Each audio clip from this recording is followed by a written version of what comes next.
ਆਂਦਾ ਜਿਹਨੂੰ ਦਿਲ ਤੋਂ ਵੱਖ ਨਹੀਂ ਕੀਤਾ ਜੀ ਉਹ ਵੀ ਕਹਿੰਦਾ ਕੱਖ ਨਹੀਂ ਕੀਤਾ। ਵਾਹ ਵਾਹ ਵਾਹ। ਜਿਹਨੂੰ ਦਿਲ ਤੋਂ ਵੱਖ ਨਹੀਂ ਕੀਤਾ ਉਹ ਵੀ ਕਹਿੰਦਾ ਕੱਖ ਨਹੀਂ ਕੀਤਾ। ਮੇਰੇ ਵੀ ਕੁਝ ਸੁਪਨੇ ਸਨ ਪਰ ਮੈਂ 100 ਨੂੰ ਲੱਖ ਨਹੀਂ ਕੀਤਾ। ਵਾਹ ਵਾਹ। ਲੇਖੀ ਧੁੱਪ ਸੀ ਤਾਂ ਨਹੀਂ ਲੱਭੀ, ਸੰਘਣੇ ਰੁੱਖ ਦੀ ਛਾਂ ਨਹੀਂ ਲੱਭੀ। ਲੇਖੀ ਧੁੱਪ ਸੀ ਤਾਂ ਨਹੀਂ ਲੱਭੀ, ਸੰਘਣੇ ਰੁੱਖ ਦੀ ਛਾਂ ਨਹੀਂ ਲੱਭੀ। ਪਿਓ ਨੇ ਮੁੜ ਕੇ ਸ਼ਾਦੀ ਕਰ ਲਈ, ਮੁੜ ਪੁੱਤਰਾਂ ਨੂੰ ਮਾਂ ਨਹੀਂ ਲੱਭੀ। 4 ਮੁਰੱਬੇ ਰਕਬਾ ਉਹਦਾ, 4 ਮੁਰੱਬੇ ਰਕਬਾ ਉਹਦਾ, ਇੱਕ ਕਬਰ ਦੀ ਥਾਂ ਨਹੀਂ ਲੱਭੀ। ਉਰਲੇ ਪਰਲੇ ਇੱਥੇ ਰਹਿ ਗਏ, ਮਾਂ ਦੇ ਤਰਲੇ ਇੱਥੇ ਰਹਿ ਗਏ। ਵਿਹੜੇ 'ਚੋਂ 2 ਲਾਸ਼ਾਂ ਉੱਠੀਆਂ, ਪੰਜੇ ਹੀ ਮਰਲੇ ਇੱਥੇ ਰਹਿ ਗਏ। ਬਿਸਮਿल्लाहिर्रहमानिर्रहीम। अस्सलाम वालेकुम। मैं ਤੁਹਾਡਾ ਸੱਜਣ, ਤੁਹਾਡਾ ਵੀਰ, ਤੁਹਾਡਾ ਮਿੱਤਰ ਅਫਜ਼ਲ ਭੱਟੀ ਤੇ ਤੁਸੀਂ ਵੇਖ ਰਹੇ ਹੋ ਪ੍ਰੋਗਰਾਮ ਗੱਲ ਵੇਲੇ ਦੀ। ਤੇ ਪਿਆਰੇ ਵੇਖਣ ਵਾਲਿਓ, ਮੈਂ ਆਪਣੇ ਇੱਕ ਵੀਡੀਓ ਦੇ ਵਿੱਚ ਮੇਰੇ ਨਾਲ ਬੈਠੀ ਹੋਈ ਇੱਕ ਸ਼ਖਸੀਅਤ, ਮੈਂ ਤੇ ਚਾਚਾ ਰਫੀਕ ਬੈਠੇ ਹੋਏ ਸੀ ਤੇ ਸਾਡੇ ਨਾਲ ਉਹ ਬੈਠੀ ਹੋਈ ਇੱਕ ਸ਼ਖਸੀਅਤ, ਖੂਬਸੂਰਤ ਸ਼ਖਸੀਅਤ, ਜਿਨ੍ਹਾਂ ਦਾ ਤਾਰਫ ਕਰਾਇਆ ਸੀ ਭਾਈ ਸਰਫਰਾਜ਼। ਤੇ ਉਹ ਵੀਡੀਓ ਅਗਰ ਕਿਸੇ ਦੋਸਤ ਨੇ ਵੇਖੀ ਆ ਤੇ ਫਿਰ ਵੀ, ਅਗਰ ਨਹੀਂ ਵੇਖੀ ਤੇ ਫਿਰ ਵੀ ਮੈਂ ਦੁਬਾਰਾ ਦੱਸਦਾ ਜਾਵਾਂ ਕਿ ਮੇਰੇ ਨਾਲ ਅੱਜ ਮੌਜੂਦ ਨੇ ਭਾਈ ਸਰਫਰਾਜ਼, ਜਿਨ੍ਹਾਂ ਨੂੰ ਅਸੀਂ ਭਾ ਸਰਫਰਾਜ਼ ਕਹਿੰਦੇ ਹਾਂ, ਆਪਣੇ ਵੱਡੇ ਭਾਈ।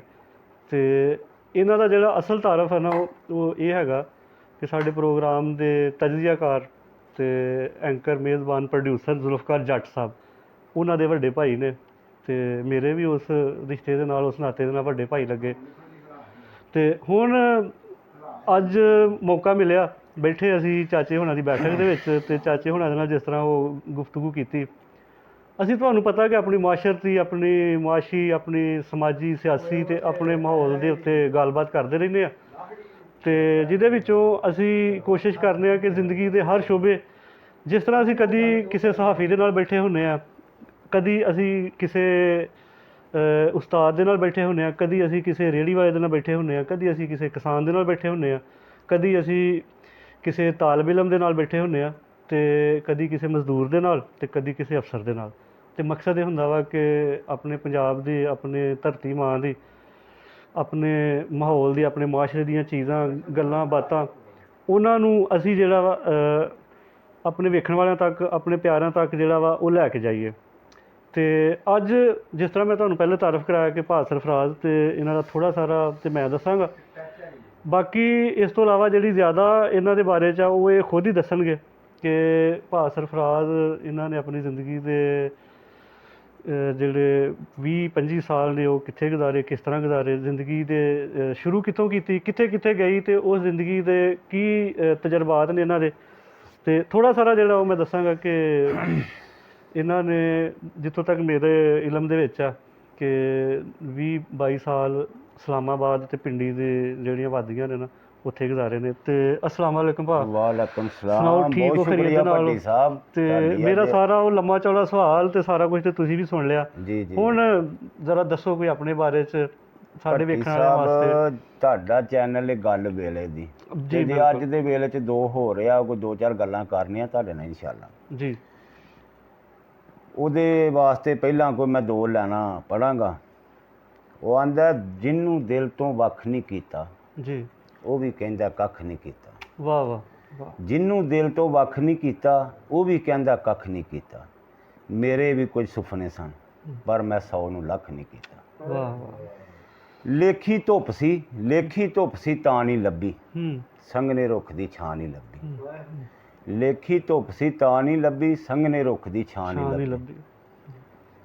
ਲੇਖੀ ਧੁੱਪ ਸੀ ਤਾਂ ਨਹੀਂ ਲੱਭੀ, ਸੰਘਣੇ ਰੁੱਖ ਦੀ ਛਾਂ ਨਹੀਂ ਲੱਭੀ। ਪਿਓ ਨੇ ਮੁੜ ਕੇ ਸ਼ਾਦੀ ਕਰ ਲਈ, ਮੁੜ ਪੁੱਤਰਾਂ ਨੂੰ ਮਾਂ ਨਹੀਂ ਲੱਭੀ। 4 ਮੁਰੱਬੇ ਰਕਬਾ ਉਹਦਾ, 4 ਮੁਰੱਬੇ ਰਕਬਾ ਉਹਦਾ, ਇੱਕ ਕਬਰ ਦੀ ਥਾਂ ਨਹੀਂ ਲੱਭੀ। ਉਰਲੇ ਪਰਲੇ ਇੱਥੇ ਰਹਿ ਗਏ, ਮਾਂ ਦੇ ਤਰਲੇ ਇੱਥੇ ਰਹਿ ਗਏ। ਵਿਹੜੇ 'ਚੋਂ 2 ਲਾਸ਼ਾਂ ਉੱਠੀਆਂ, ਪੰਜੇ ਹੀ ਮਰਲੇ ਇੱਥੇ ਰਹਿ ਗਏ। ਤੇ ਭੱਟੀ ਸਾਹਿਬ, ਇਹ ਘਰ ਘਰ ਦੀ ਕਹਾਣੀ ਹੈ। ਅੱਜ ਕੱਲ੍ਹ ਤੁਸੀਂ ਵੀ ਸੁਣਦੇ ਹੋ, ਮੈਂ ਵੀ ਸੁਣਨਾ, ਕਿਸੇ ਬੰਦੇ ਨੇ ਬਿਜਲੀ ਦੇ ਬਿੱਲ ਦੀ ਵਜ੍ਹਾ ਤੋਂ ਭਰਾ ਨੂੰ ਮਾਰ ਦਿੱਤਾ, ਕਤਲ ਕਰ ਦਿੱਤਾ। ਕੋਈ ਔਰਤਾਂ ਨਹਿਰਾਂ ਦੇ ਵਿੱਚ ਛਲਾਂਗਾਂ ਮਾਰਦੀਆਂ ਫਿਰਦੀਆਂ ਨੇ। ਇਹ ਅੱਜ ਦੇ ਵੇਲੇ ਦੀ ਗੱਲ, ਅੱਜ ਦੇ ਵੇਲੇ ਦੀ, ਬਿਲਕੁਲ। ਭਰਾ ਭਰਾ ਦੀ ਨਹੀਂ ਸੋਚਦਾ, ਜੀ ਭੈਣ ਭਰਾ ਦੀ ਨਹੀਂ ਸੋਚਦੀ ਜੀ। ਕਿ ਅੱਜ ਦੇ ਵੇਲੇ ਦੇ ਵਿੱਚ ਤੇ ਇਹ ਕੁਝ ਹੋ ਰਿਹਾ ਹੋ ਜੀ। ਰਿਹਾ। ਠੀਕ ਹੈ ਜੀ। ਤੇ ਬਾਕੀ ਗੱਲ ਇਹ ਵੀ ਭੱਟੀ ਸਾਹਿਬ ਅੱਲਾਹ ਤਾਲਾ ਸਾਰਿਆਂ ਨੂੰ ਹਦਾਇਤ ਦੇਵੇ, ਕੋਸ਼ਿਸ਼ ਕਰਨੀ ਚਾਹੀਦੀ ਹੈ। ਮੁਸ਼ਕਲ ਵਕਤ ਜਵਾਨਾਂ ਤੇ ਆਉਂਦੇ ਨੇ, ਠੀਕ ਹੈ। ਲੇਕਿਨ ਮੁਸ਼ਕਲ ਵਕਤ ਚੋਂ ਨਿਕਲਣ ਦੇ ਰਾਹ ਵੀ ਹੁੰਦੇ ਨੇ, ਹੂੰ ਉਹ ਤਲਾਸ਼ ਕਰਨੇ ਚਾਹੀਦੇ ਨੇ। ਇਹਦਾ ਮਤਲਬ ਇਹ ਨਹੀਂ ਕਿ ਭਰਾ ਨੂੰ ਮਾਰ ਦਿਓ, ਉਹਨੂੰ ਕਤਲ ਕਰ ਦਿਓ, ਚਾਚਾ ਜੀ ਇਹੀ ਗੱਲ ਹੈ। ਹੂੰ ਇਹਦਾ ਮਤਲਬ ਇਹ ਨਹੀਂ। ਹੂੰ ਕੋਈ ਵੀ ਇਨਸਾਨ ਹੈ, ਹਰ ਇਨਸਾਨ ਤੇ ਇੱਕ ਮੁਸ਼ਕਲ ਵਕਤ ਆਉਂਦਾ, ਜੀ। ਸਟਰਗਲ ਆਉਂਦੀ ਹੈ। ਜੀ ਬਹਾਦਰ ਬੰਦਾ ਉਹ ਹੀ ਹੁੰਦਾ ਕਿ ਜਿਹੜਾ ਮੁਸ਼ਕਲ ਵਕਤ ਹੱਸਦਿਆਂ ਖੇਡਦਿਆਂ ਆਪਣਾ ਕੱਟ ਲੇ। ਠੀਕ। ਅੱਲਾ ਉਹਦੇ ਤੇ ਆਸਾਨੀਆਂ ਵੀ ਪੈਦਾ ਕਰ ਦਿੰਦਾ। ਜੀ ਲੇਕਿਨ ਅਸੀਂ ਬਹੌਂਸਲੇ ਹਾਂ, ਸਾਡੇ 'ਚ ਸਬਰ ਨਹੀਂ, ਸਾਡੇ ਕੋਲ ਇੰਨੀ ਹਿੰਮਤ ਨਹੀਂ, ਅਸੀਂ ਇੰਨੀ ਦਰਗੁਜ਼ਰ ਨਹੀਂ ਕਰ ਸਕਦੇ। ਠੀਕ ਹੈ। ਹਰ ਬੰਦੇ ਤੇ ਮੁਸ਼ਕਲ ਵਕਤ ਆਉਂਦਾ ਜੀ। ਭੱਟੀ ਸਾਹਿਬ। ਜੀ ਤੇ ਅੱਜ ਕੱਲ੍ਹ ਦੀ ਜਿਹੜੀ ਇਹ ਨਵੀਂ ਆਵਾਮ ਹੈ ਸਾਡੀ, ਯੰਗ ਤਬਕਾ, ਠੀਕ ਹੈ, ਇੱਕ ਤੇ ਮਾਂ-ਬਾਪ ਦੇ ਨਾਫਰਮਾਨ ਨੇ, ਮਾਂ-ਬਾਪ ਦੇ ਫਰਮਾਂ ਬਰਦਾਰ ਨਹੀਂ। ਠੀਕ ਹੈ ਨਾ।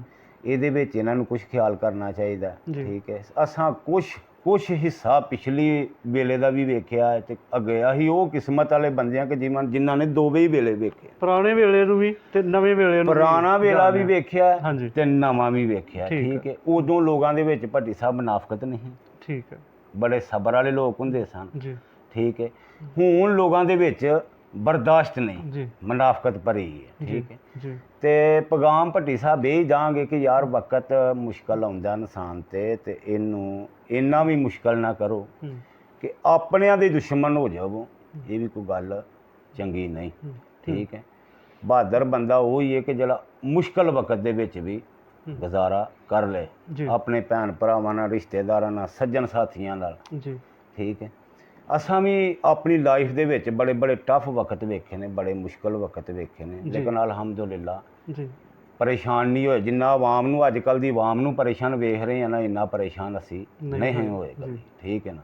ਲੇਕਿਨ ਹੁਣ ਇਹਨਾਂ ਲੋਕਾਂ ਦੀਆਂ ਪਰੇਸ਼ਾਨੀਆਂ ਵੇਖ ਕੇ ਅਸੀਂ ਯਕੀਨ ਕਰ ਲਓ ਕਿ ਖੁਦ ਵੀ ਪਰੇਸ਼ਾਨ ਹੋ ਜਾਂਦੇ ਆ ਕਿ ਯਾਰ ਕੀ ਹੋ ਰਿਹਾ। ਬਾਕੀ ਪਿਛਲਾ ਵਕਤ ਜਦੋਂ ਯਾਦ ਆਉਂਦਾ ਨਾ, ਵੇਲਾ ਉਹ ਹੀ ਹੈ ਭੱਟੀ ਸਾਹਿਬ, ਵੇਲਾ ਨਹੀਂ ਬਦਲਿਆ। ਸੂਰਜ ਵੀ ਉਸੇ ਟਾਈਮ ਚੜ੍ਹਦਾ, ਰਾਤ ਵੀ ਉਹ ਹੀ ਹੈ, ਬੰਦਾ ਵੀ ਉਹ ਹੀ ਹੈ। ਠੀਕ ਹੈ। ਲੇਕਿਨ ਬੰਦੇ ਦੇ ਵਿੱਚ ਜਿਹੜੀਆਂ ਗੱਲਾਂ ਨੇ, ਜਿਹੜਾ ਸ਼ੌਰ ਹੈ ਉਹ ਨਹੀਂ ਰਿਹਾ, ਉਹ ਨਹੀਂ ਰਿਹਾ, ਉਹ ਬਦਲ ਗਿਆ। ਠੀਕ ਹੈ। ਵਕਤ ਵੀ ਉਹ ਹੀ ਹੈ, ਦਿਨ ਵੀ ਉਹ ਹੀ ਹੈ, ਰਾਤ ਵੀ ਉਹ ਹੀ ਹੈ, ਅੱਲਾ ਦੀਆਂ ਬਣਾਈਆਂ ਚੀਜ਼ਾਂ ਵੀ ਸਾਰੀਆਂ ਉਹ ਹੀ ਨੇ। ਠੀਕ ਹੈ। ਲੇਕਿਨ ਇਨਸਾਨ ਦਾ ਜ਼ਮੀਰ ਬਦਲ ਗਿਆ, ਬੰਦੇ ਦਾ ਜ਼ਿਹਨ ਬਦਲ ਗਿਆ, ਹਰ ਬੰਦੇ ਦਾ। ਠੀਕ ਹੈ। ਪਿਛਲੇ ਵਕਤ ਹੁੰਦੇ ਸਨ, ਪਿੰਡ ਦੇ ਵਿੱਚ ਸ਼ਾਦੀ ਹੋਣੀ, ਯਕੀਨ ਕਰ ਲਾ ਪੂਰੇ ਪਿੰਡ ਨੂੰ ਭੱਟੀ ਸਾਹਿਬ ਵਕਤ ਬਣਿਆ ਹੁੰਦਾ ਸੀ, ਇਹ ਮੰਜੀਆਂ ਇਕੱਠਾ ਕਰੋ, ਇਹ ਦੁੱਧ ਇਕੱਠਾ ਕਰ ਲਓ ਚਾਚਾ ਜੀ। ਹੈਂ। ਉਹ ਕਿਸੇ ਦੀ ਧੀ ਭੈਣ ਦੀ ਸ਼ਾਦੀ ਹੁੰਦੀ ਨਾ, ਯਕੀਨ ਕਰ ਲਓ ਕਿ ਸਾਰਾ ਪਿੰਡ ਅਸੀਂ ਸਾਰੇ ਆਨੇ ਹਾਂ ਕਿ ਯਾਰ ਇਹ ਸਾਡੀ ਭੈਣ ਦੀ ਸ਼ਾਦੀ, ਸਾਡੇ ਭਾਈ ਦੀ ਸ਼ਾਦੀ। ਲੇਕਿਨ ਹੁਣ ਨਹੀਂ, ਕਿਸੇ ਨੂੰ ਕੋਈ ਫਿਕਰ ਨਹੀਂ, ਕਿਸੇ ਨੂੰ ਪਰਵਾਹ ਨਹੀਂ। ਇੱਕ ਘਰ ਦੇ ਵਿੱਚ ਮੱਝ ਸੂਈ ਹੋਣੀ, ਪੂਰੇ ਮਹੱਲੇ ਨੇ ਦੁੱਧ ਪੀਣਾ ਕਿ ਯਾਰ ਉਹ ਫਲਾਣੇ ਦਾ ਬੱਚਾ ਛੋਟਾ ਜਿਹਾ। ਹੁਣ ਜਿੰਨੇ 10 ਵੀ ਰੱਖੀਆਂ ਨੇ ਉਹਦੇ ਘਰ ਚਾਹ ਦਾ ਨਹੀਂ ਹੁੰਦਾ। ਇਹ ਉਹ ਵਕਤ। ਪਿਛਲੇ ਵਕਤ ਦਾ ਤੇ ਇਸ ਵਕਤ ਦਾ ਮੁਆਜ਼ਨਾ ਕਰੀਏ ਤੇ ਭੱਟੀ ਸਾਹਿਬ ਬਹੁਤ ਜ਼ਿਆਦਾ ਫਰਕ। ਠੀਕ ਹੈ। ਲੁਕਣ ਮਿੱਟੀ ਖੇਡਣੀ, ਲੋਕਾਂ ਦੇ ਘਰ ਹੀ ਰਹਿਣਾ, ਮਾਂ ਪਿਓ ਨੂੰ ਫਿਕਰ ਹੀ ਨਹੀਂ ਹੁੰਦੀ, ਨਾ ਉਦੋਂ ਕੋਈ ਚੋਰੀ ਚਕਾਰੀ, ਨਾ ਕੋਈ ਡਰ, ਨਾ ਖਤਰਾ।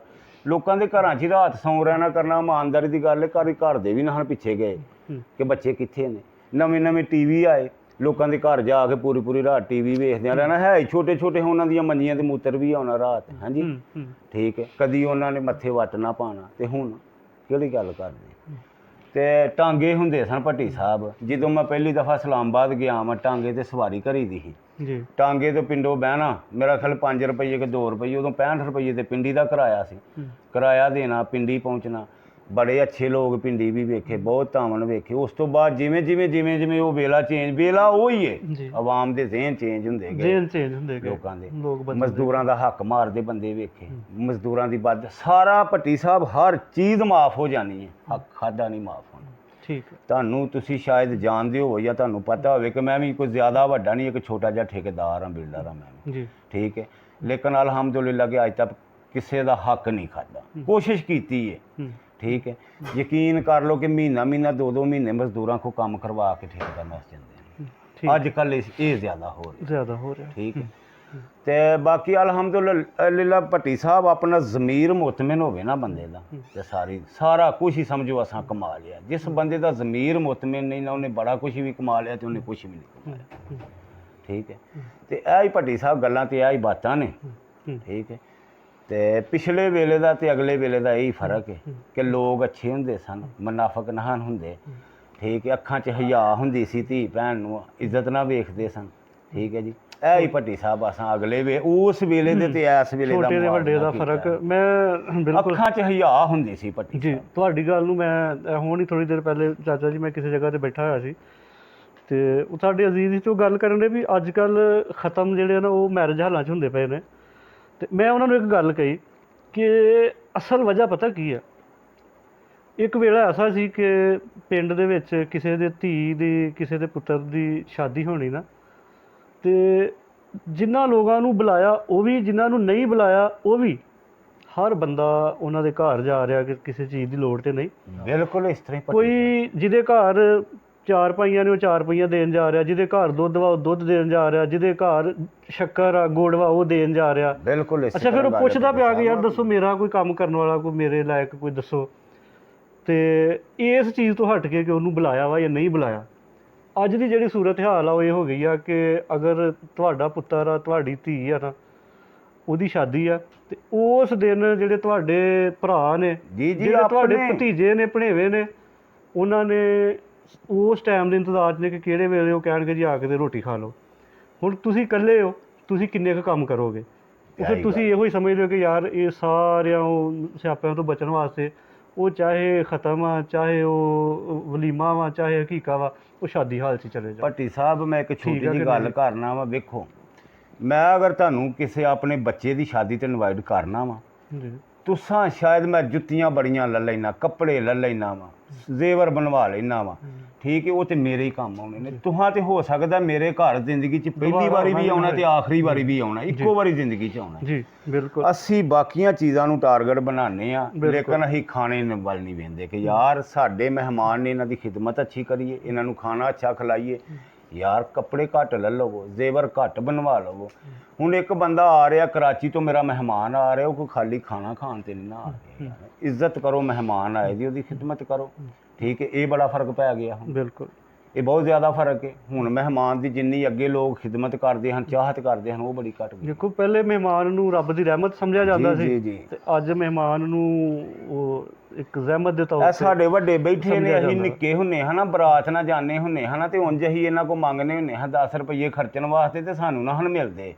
ਤੇ ਜਦੋਂ ਅਸੀਂ ਕਿਸੇ ਜੰਜ ਨਾ ਜਾਂਦੇ ਹਨ ਨਾ, ਤੇ ਇਹ ਵੀ ਘਰ 'ਚ 10,000 ਰੁਪਇਆ ਹੁੰਦਾ ਸੀ ਨਾ, 20 ਇਹ ਵੀ ਸਾਡੀ ਜੇਬ 'ਚ ਪਾ ਦਿੰਦੇ ਹਨ। ਪੁੱਤਰ ਬਰਾਤ ਨਾ ਚੱਲੇ, ਉੱਥੇ ਵਾਧਾ ਘਾਟਾ ਹੋ ਗਿਆ, ਪੈਸੇ ਦੀ ਜ਼ਰੂਰਤ ਪੈ ਗਈ, ਤੇ ਉੱਥੇ ਚਾਹੀਦੇ ਹੁੰਦੇ ਨੇ। ਤੇ ਇਹ ਵੀ ਸਾਨੂੰ ਇਹ ਦੱਸਦੇ ਹਨ, ਖਰਚਣ ਵਾਸਤੇ ਭਾਵੇਂ 10 ਨਾ ਮਿਲਦੇ, ਲੇਕਿਨ ਬਰਾਤ ਕਿਸੇ ਨਾਲ ਅਸੀਂ ਜਾਂਦੇ ਹਾਂ ਤੇ ਸਾਡੀ ਜੇਬ ਦੇ ਵਿੱਚ ਜਿੰਨੇ ਘਰ ਪੈਸੇ ਹੁੰਦੇ ਸਨ ਪਾਉਂਦੇ ਹਨ ਕਿ ਇੱਜ਼ਤ ਬਿਸਤੀ ਦਾ। ਹੁਣ ਲੋਕ ਜੇਬਾਂ 'ਚ ਪਾ ਕੇ ਲੈ ਜਾਂਦੇ, ਉਹਨਾਂ ਨੂੰ ਪਰਵਾਹ ਵੀ ਨਹੀਂ ਹੁੰਦੀ ਵੀ ਇੱਜ਼ਤ ਹੋਣ ਡਿਆ ਤੇ ਉਹ ਹੁੰਦੇ। ਅੱਛਾ ਭਾ, ਮੈਨੂੰ ਇਹ ਦੱਸੋ, ਤੁਸੀਂ ਸਾਡੇ ਵੇਖਣ ਵਾਲਿਆਂ ਨੂੰ ਇਹ ਪੈਗਾਮ ਜਾਏ ਕਿ ਇਹ ਜਿਹੜੇ ਜ਼ਿੰਦਗੀ ਦੇ 18-20 ਸਾਲ ਜਿਹੜੇ ਵਰੇ ਨੇ ਤੁਸੀਂ ਮਿਹਨਤ ਮਜ਼ਦੂਰੀ 'ਚ ਗੁਜ਼ਾਰੇ। ਜੀ ਭੱਟੀ ਸਾਹਿਬ, ਇਹ ਜ਼ਾਹਰੀ ਗੱਲ ਆ, ਇਹ ਜਿਹੜੇ 18-20 ਸਾਲ ਗੁਜ਼ਾਰੇ ਨੇ, ਇਹ ਕੋਈ ਫੁੱਲਾਂ ਦੀ ਸੇਜ ਉੱਤੇ ਜਾਂ ਮਖਮਲ ਦੇ ਬਿਸਤਰ 'ਤੇ ਨਹੀਂ ਗੁਜ਼ਾਰੇ। ਮੁਸ਼ਕਲਾਤ ਚੋਂ, ਤੰਗੀਆਂ ਤਕਲੀਫਾਂ ਤੋਂ ਗੁਜ਼ਰਦੇ ਹੋਏ ਗੁਜ਼ਾਰੇ ਨੇ। ਉਹ ਤੇ ਤੁਹਾਨੂੰ ਦੱਸਿਆ ਭੱਟੀ ਸਾਹਿਬ, ਲੇਖੀ ਧੁੱਪ ਸੀ ਤਾਂ ਨਹੀਂ ਲੱਭੀ, ਸੰਘਣੇ ਰੁੱਖ ਦੀ ਛਾਂ ਨਹੀਂ ਲੱਭੀ, ਉਹ ਤੇ ਤੁਹਾਨੂੰ ਦੱਸੀਆਂ ਨੇ ਗੱਲਾਂ। ਅੱਜ ਦਾ ਜਿਹੜਾ ਵੇਲਾ ਵਾ ਨਾ, ਇਹ ਬੜਾ ਮੁਸ਼ਕਲ ਆ, ਇਹ ਬੜਾ ਕੜਾ ਵਾ। ਉਹਦੀ ਵਜ੍ਹਾ ਕਿ ਵੇਲਾ ਮੁਸ਼ਕਲ ਹੋ ਗਿਆ, ਤੇ ਅੱਗੇ ਜਿਹੜੇ ਲੋਕ ਨੇ ਨਾ ਉਹ ਸੋਲ ਹੋ ਗਏ ਨੇ। ਤੇ ਸਾਡੀ ਨੌਜਵਾਨ ਨਸਲ ਨੂੰ ਜਾਂ ਸਾਡੇ ਵੇਖਣ ਵਾਲਿਆਂ ਨੂੰ ਕੀ ਪੈਗਾਮ ਦੋਗੇ ਕਿ ਅਗਰ ਮੁਸ਼ਕਲ ਆ ਜਾਏ ਤੇ ਰੋਣਾ ਧੋਣਾ ਚਾਹੀਦਾ ਜਾਂ ਉਹਨੂੰ ਬਰਦਾਸ਼ਤ ਕਰਨਾ ਚਾਹੀਦਾ? ਮੁਸ਼ਕਲ ਆ ਜਾਵੇ ਉਹ ਤੇ ਭੱਟੀ ਸਾਹਿਬ ਮੈਂ ਅੱਗੇ ਵੀ ਅਰਜ਼ ਕਰ ਬੈਠਾ ਕਿ ਮੁਸ਼ਕਲ ਦਾ ਮੁਕਾਬਲਾ ਕਰਨਾ ਚਾਹੀਦਾ ਬੰਦੇ ਨੂੰ, ਆਪਣੇ ਹਾਲਾਤ ਦਾ ਮੁਕਾਬਲਾ ਕਰਨਾ ਚਾਹੀਦਾ। ਹਿੰਮਤ ਨਹੀਂ ਬੰਦੇ ਨੂੰ ਹਾਰਨੀ ਚਾਹੀਦੀ, ਮਿਹਨਤ ਕਰਨੀ ਚਾਹੀਦੀ ਹੈ। ਠੀਕ ਹੈ, ਤੁਸੀਂ ਵੀ ਜ਼ਿਆਦਾ ਨਹੀਂ ਤੇ ਥੋੜਾ ਬਹੁਤਾ ਜਾਣਦੇ ਹੋ, ਮੁਸ਼ਕਲਾਂ ਸਾਡੇ ਤੇ ਵੀ ਆਈਆਂ ਨੇ। ਠੀਕ ਹੈ, ਲੇਕਿਨ ਅਲਹਮਦੁਲਿਲਾ ਹਿੰਮਤ ਨਹੀਂ ਹਾਰੀ। ਹਿੰਮਤ ਨਾ ਹਾਰੋ, ਮੁਕਾਬਲਾ ਕਰੋ, ਡਟ ਕੇ ਕਰੋ, ਜਵਾਨ ਬਣੋ। ਕੋਈ ਵੀ ਬੰਦਾ ਮਰਦ ਬਣਿਆ ਕਿਸ ਵਾਸਤੇ ਵੀ? ਮਰਦ ਇਸੇ ਚੀਜ਼ ਦੇ ਨਾਲ, ਮੁਸ਼ਕਲਾਂ ਦਾ ਮੁਕਾਬਲਾ ਕਰਨ ਵਾਸਤੇ, ਮੁਸ਼ਕਲਾਂ ਦਾ ਮੁਕਾਬਲਾ ਕਰਨ ਵਾਸਤੇ। ਬਿਲਕੁਲ। ਤੇ ਬਹੁਤ ਸ਼ੁਕਰੀਆ ਜਿਹੜਾ ਭਾ ਹੁਣਾਂ ਨੇ ਜੋ ਪਹਿਲਾ ਸ਼ੇਰ ਪੜ੍ਹਿਆ ਨਾ ਸਾਡੇ ਪ੍ਰੋਗਰਾਮ ਦੇ, ਅੱਜ ਪਹਿਲਾ ਹੀ ਪ੍ਰੋਗਰਾਮ ਸੀ ਇਹਨਾਂ ਦੇ ਨਾਲ, ਤੇ ਪ੍ਰੋਗਰਾਮ ਸ਼ੁਰੂ ਕਰਨ ਤੋਂ ਪਹਿਲੇ ਉਹਨਾਂ ਨੇ ਇੱਕ ਸ਼ੇਰ ਪੜ੍ਹਿਆ, ਤੇ ਉਹ ਸ਼ੇਰ ਜਿਹੜਾ ਨਾ ਉਹ ਵਾਕਿਆ ਹੀ ਹਰ ਮਰਦ ਦੀ ਜਿਹੜੀ ਉਹ ਮੁਸ਼ਕਲਾਤ ਨੇ ਉਹਨਾਂ ਦੀ ਅਕਾਸੀ ਕਰਦਾ। ਜਿਹੜੇ ਕਿਉਂਕਿ ਰੋਜ਼ੀ ਰੋਟੀ, ਬੱਚਿਆਂ ਦੀ ਪਰਵਰਿਸ਼, ਖਾਨਦਾਨ ਦੀ, ਘਰ ਦੀ, ਉਹਨਾਂ ਦੀ ਜ਼ਰੂਰੀਆਤ ਨੂੰ ਪੂਰਾ ਕਰਨਾ। ਅਗਰ ਅਸੀਂ ਇਹ ਆਪਣੇ ਮੁਆਸ਼ਰਤੀ ਹਵਾਲੇ ਨਾਲ ਜਾਈਏ, ਅਖਲਾਕੀ ਹਵਾਲੇ ਨਾਲ ਜਾਈਏ, ਜਾਂ ਅਸੀਂ ਦੀਨੀ ਹਵਾਲੇ ਨਾਲ ਜਾਈਏ, ਤੇ ਸਾਡਾ ਦੀਨ ਜਿਹੜਾ ਵਾ, ਸਾਡਾ ਜਿਹੜਾ ਇਸਲਾਮ ਆ, ਉਹ ਵੀ ਮਰਦ ਨੂੰ ਇਹ ਜ਼ਿੰਮੇਵਾਰੀ ਦਿੰਦਾ ਵਾ। ਔਰ ਜਦੋਂ ਉਹਨੂੰ ਜ਼ਿੰਮੇਵਾਰੀ ਦਿੰਦਾ ਵਾ, ਉਹ ਆਪਣੇ ਬੱਚਿਆਂ ਵਾਸਤੇ, ਆਪਣੇ ਬੀਵੀ ਬੱਚਿਆਂ ਵਾਸਤੇ, ਆਪਣੇ ਖਾਨਦਾਨ ਵਾਸਤੇ ਜਿਸ ਟਾਈਮ ਉਹ ਬਾਹਰ ਨਿਕਲਦਾ, ਤੇ ਇਹ ਮੁਸ਼ਕਲਾਤ ਉਹਨੂੰ ਆਉਂਦੀਆਂ ਨੇ। ਇਸ ਸ਼ੇਰ ਦੇ ਵਿੱਚ ਮੈਂ ਫਿਰ ਦੁਬਾਰਾ ਆਣ ਤੇ ਫਿਰ ਦੁਬਾਰਾ ਕਹਾਂਗਾ ਕਿ ਉਹ ਸੁਣਾਉਣ 2-3 ਚੀਜ਼ਾਂ, ਬਲਕਿ ਸਾਡੀ ਸਾਰੀ ਜਿਹੜੀ ਉਹ ਮੁਆਸ਼ਰਤੀ ਸਿਸਟਮ ਆ ਉਹਨੂੰ ਦੱਸਦੀਆਂ ਨੇ ਕਿ ਕੀ ਮੁਸ਼ਕਲਾਤ ਆਉਂਦੀਆਂ ਨੇ, ਤੇ ਸਾਡੇ ਸਿਸਟਮ ਦੇ ਵਿੱਚ ਆ ਕੇ, ਸਾਡੇ ਮੁਆਸ਼ਰੇ ਦੇ ਵਿੱਚ ਆ ਕੇ, ਤੇ ਅਸੀਂ ਕਿਹੜੇ ਕੜੇ ਤੇ ਮੁਸ਼ਕਲ ਵਕਤ ਤੋਂ ਗੁਜ਼ਰਨੇ ਆ। ਪ੍ਰੋਗਰਾਮ ਖਤਮ ਕਰਨ ਤੋਂ ਪਹਿਲੇ ਇੱਕ ਦਫਾ ਫਿਰ ਭਾਅ ਸਰਫਰਾਜ਼ ਨੂੰ ਕਹਿੰਦੇ ਕਿ ਉਹ ਸ਼ੇਰ ਜਿਹੜਾ ਵਾ ਨਾ ਜਨਾਬ ਜ਼ਰੂਰ, ਉਹ ਸਾਨੂੰ ਦੁਬਾਰਾ ਉਹ ਸੁਣਾਉਣ। ਜ਼ਰੂਰ ਇਨਸ਼ਾਅੱਲਾ। ਹਾਂਜੀ ਜਿਹਨੂੰ ਦਿਲ ਤੋਂ ਵੱਖ ਨਹੀਂ ਕੀਤਾ ਉਹ ਵੀ ਕਹਿੰਦਾ ਕੱਖ ਨਹੀਂ ਕੀਤਾ ਜੀ। ਜਿਹਨੂੰ ਦਿਲ ਤੋਂ ਵੱਖ ਨਹੀਂ ਕੀਤਾ ਉਹ ਵੀ ਕਹਿੰਦਾ ਕੱਖ ਨਹੀਂ ਕੀਤਾ।